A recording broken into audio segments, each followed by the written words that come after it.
I hope that as you finished reading the Sanctified Vision, you understood that the purpose of this text was not simply to give you practices of reading, but to show you practices of reading that would change the way that you live. The patristic authors are ultimately not interested in teaching techniques or methods that help you become a better reader, but help you become better at loving God, increasing your capacity to know Him through the spiritual practice of reading. If we look back at the patristic writers, and again, there were also, of course, desert mothers that we will not look at because they did not leave behind them as many texts for us to draw from.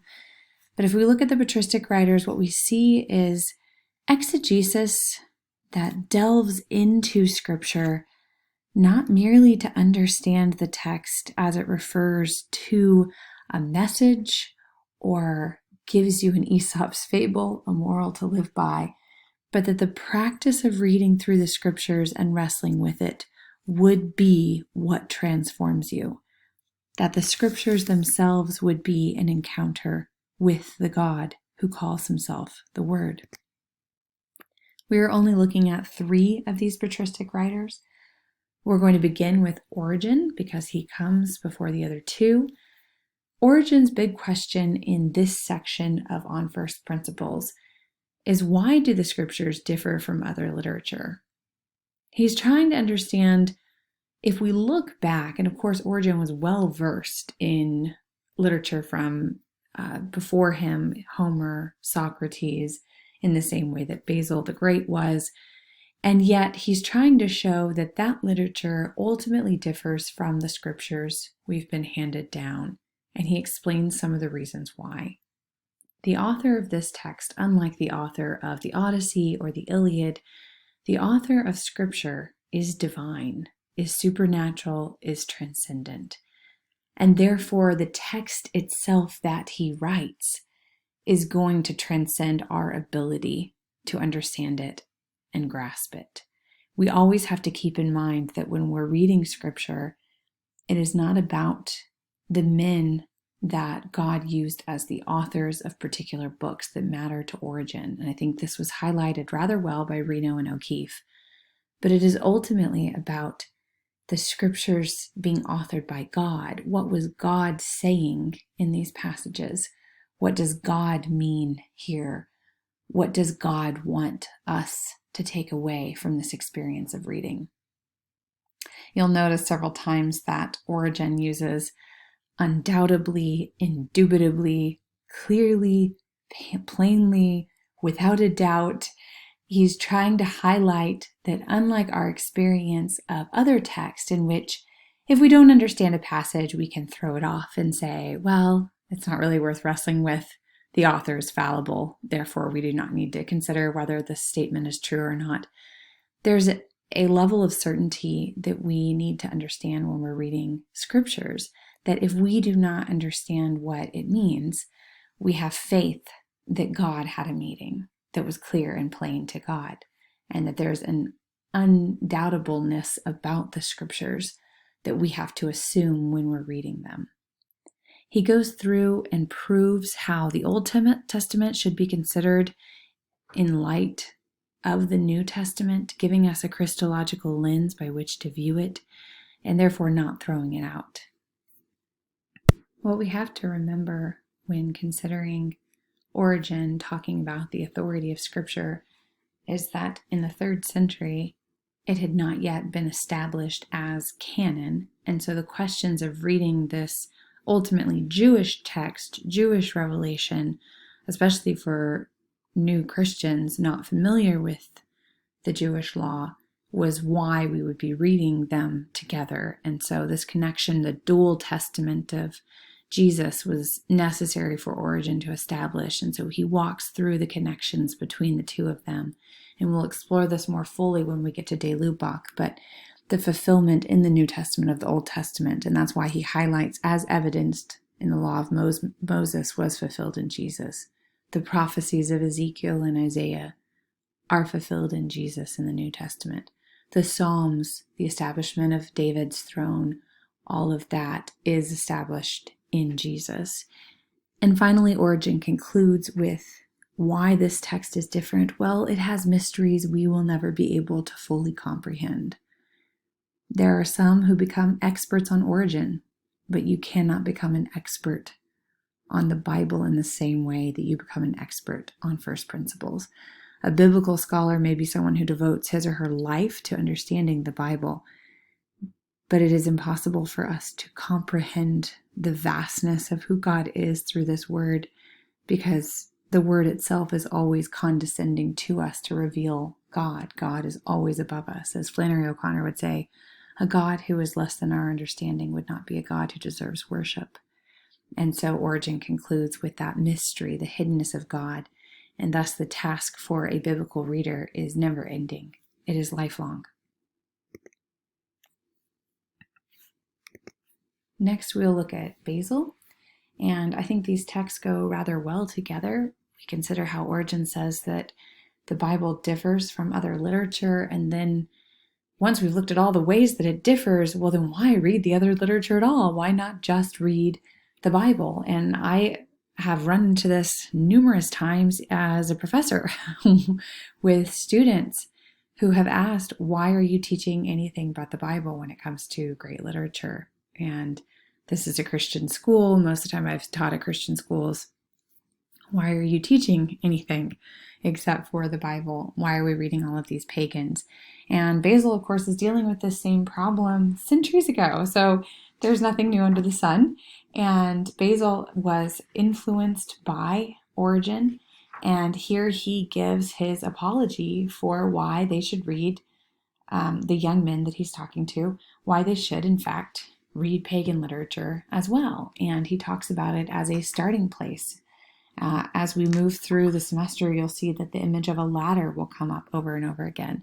And we'll talk a little bit in a second about Basil's metaphors, but this idea that it is the first step, that a lot of times this pagan literature, one way that you might consider it is historically God writes the pagan literature by writing history in such a way that the pagans precede the revelation of Christ, and that his way of revealing himself in those stories are not antithetical necessarily to his revelation in history when he comes as Christ, and then with the apostles and disciples who write the Gospels and write their letters, but that it was preceded, and therefore we can see glimpses of what comes to ultimate fulfillment in the story of Christ, the Gospel itself.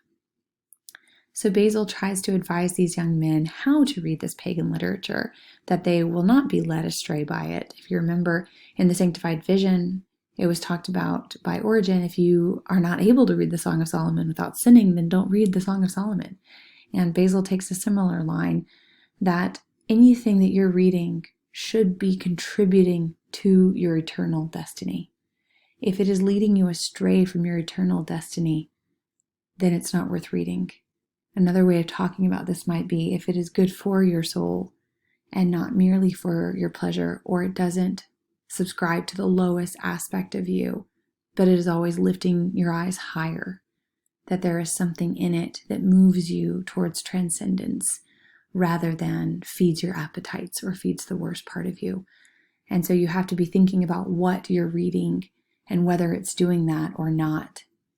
Next, he talks about the work itself and whether it is praising virtue and condemning vice. And we see this a lot in our own culture, and I hope our conversation goes there when we're in class. But this idea that if a text is condemning virtue and praising vice, then why are we reading it? If it's going to uplift murder, if it's going to denounce heroism and sacrifice, if it's going to uplift autonomous individualism, and it's going to downplay family and community, then why are we reading it? And Basil takes that same line, that we should look for in our literature that which praises virtue, and he finds it quite a bit in Socrates and Homer and elsewhere. I love the other piece of his rubric, I guess, that he's creating for how we we read pagan literature, we try to read what can be lived out. And of course, this is the definition of wisdom. Can we live this text? Mark Edmondson asks in a book called Why Read? Ultimately, that is the greatest way of understanding whether a book is great. That's the best rubric for it, is, can I live this? Do I live differently after reading this book? Do I live better? Do I know more about what it means to actually live the good life after reading this great book? You'll notice in Basil the Great's letter to these young men that he is employing quite a few metaphors, which I thought was beautiful. And you can tell that the poetry that he's been raised on has affected him and affected not just his content, but his style, as those things, I suppose, can't really be too much separated, right? Form and content are going to go so much together. But in 1980, there was a great book called Metaphors We Live By, in which the authors were arguing that metaphors suggest how it is that we're living. So you think about an easy metaphor to explain this would be our idea of an economy metaphor, that we value everything, everything's about evaluation. We use language that refers to things cost and things value, how much we spend time. But all of that is a metaphorical understanding of time that we have turned into money metaphors, economics metaphors. And those metaphors then affect how we view time, for instance, or how we view virtues, right? Whether we value them or evaluate whether things are important to us or not at any given moment. And so the metaphors really are not just dressing up Basil's text, but I would say that the metaphors that we find there, we should look at more closely and see what is this wisdom that he's talking about and how we employ it. Why does he use the metaphors he does? And I would even suggest, what are some of the metaphors? How do they draw on Scripture? How is the biblical lens showing Basil's metaphor to be in line with what he read? The final patristic writer we're going to look at is Gregory the Great.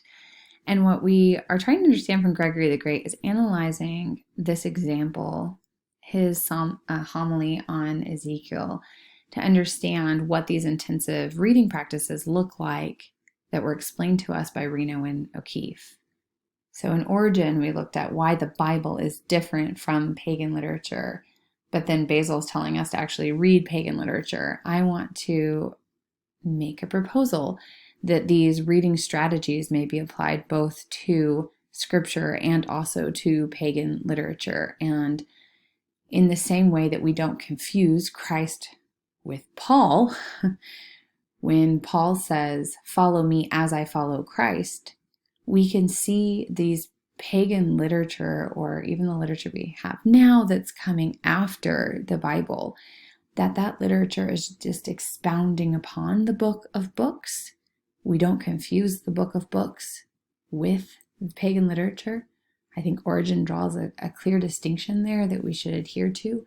And yet at the same time, these associative reading strategies might be applied to the apostles' writings, right? To those of us who followed Christ, to the writings that have come after, as well as to the Bible. I think they begin with trying to understand the Scriptures, but can also be taken and applied outwardly. And so what are these practices?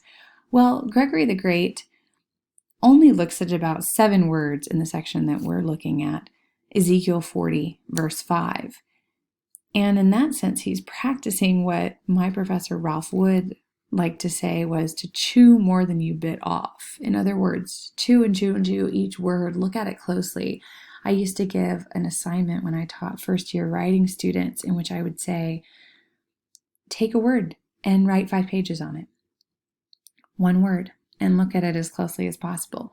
And that's what I mean by chewing more than you bit off. Gregory the Great practices intensive reading by chewing more than he bit off in these passages and looking at it very closely.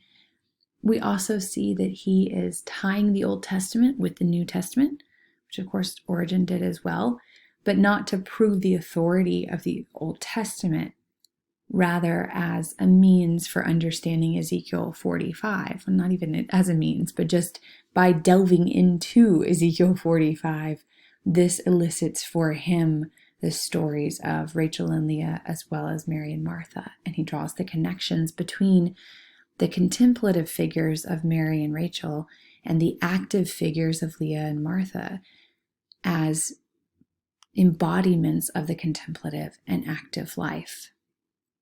The verse itself is talking about the 6 cubits and a handbreadth, and yet that small measurement is what Gregory the Great is reading figuratively to refer to 6 as referring to the active life, because 6 refers to the 6th day of creation, and then the handbreadth being the 7th day, the contemplative.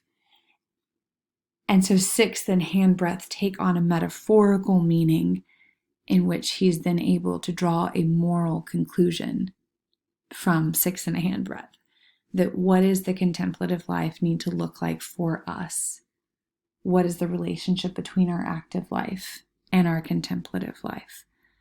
And ultimately, this exploration of this very small piece of scripture should lead to a greater love of God and a greater love of neighbor.